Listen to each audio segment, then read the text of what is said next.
Get ready for your daily dose of marketing strategies and tactics from entrepreneurs with the guile and experience to help you find success in any marketing capacity.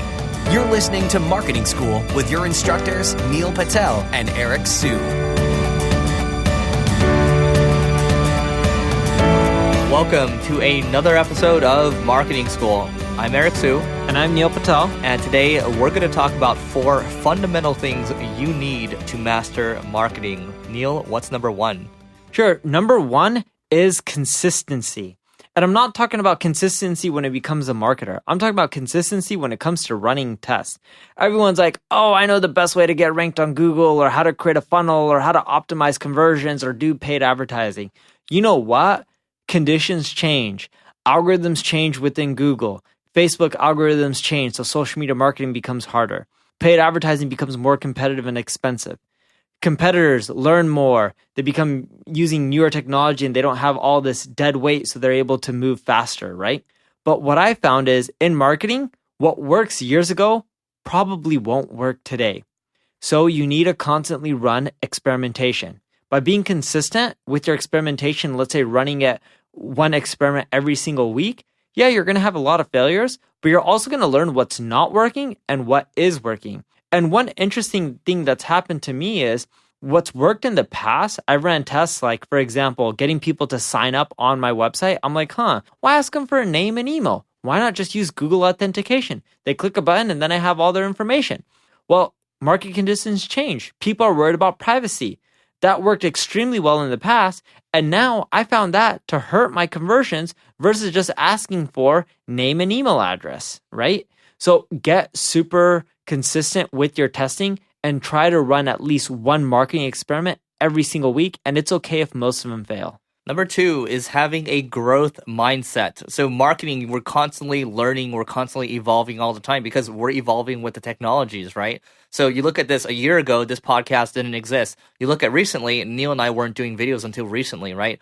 Things are changing all the time. We're, to Neil's point, we're experimenting all the time, but you have to have a growth mindset and be open to learning things. You can't be closed off and say, I've tried all that before. I don't think it's the right fit for us, whatever. Like, we're always open to trying new things, but also at the same time, we're very quick at cutting things as well. So having a growth mindset, just looking at your peers, who you can learn from, just getting better all the time and not being closed off, that's super important.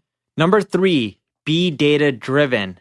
I meet marketers way too many times that are like, oh my God, this looks so cool, or this is amazing. That's not what builds amazing marketing campaigns. The numbers is all that matters. Of course, you don't want to do anything shady or unethical, but marketing comes down to numbers. I spent X dollars and I made Y dollars. Or here's my design and it converts at A, right? I don't know whatever conversion rate it may be. You pick a number. But the point I'm trying to make is you have to be numbers driven. If you're not looking at the data and then making tweaks from there, you won't succeed.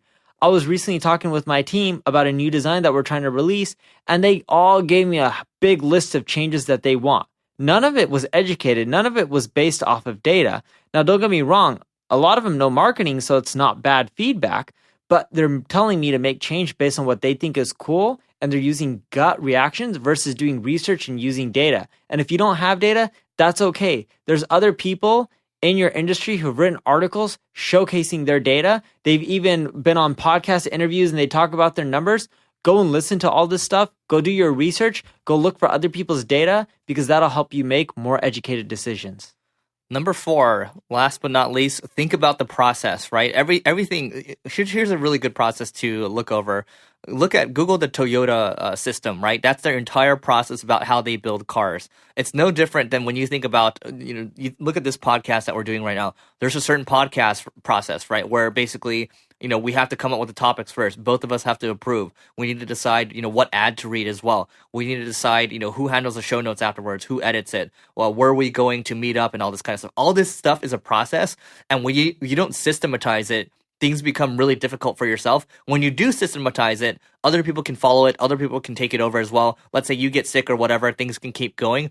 It's the same thing, right? There's just a lot of things, content promotion, content production, all this stuff around marketing requires a process, and it just can't live in your head. I think a lot of marketers tend to think like that, and that's why things are really disorganized and things don't operate like a machine. You got to think like a process, and you got to build that machine. That way you can scale. So before we go, we have a episode that we want to mention about problem solvers, and this is part of the Entrepreneur Network, podcast network, and this is about the HelloFresh CEO and how they use marketing cohorts and also used how they basically increased their customer retention as well.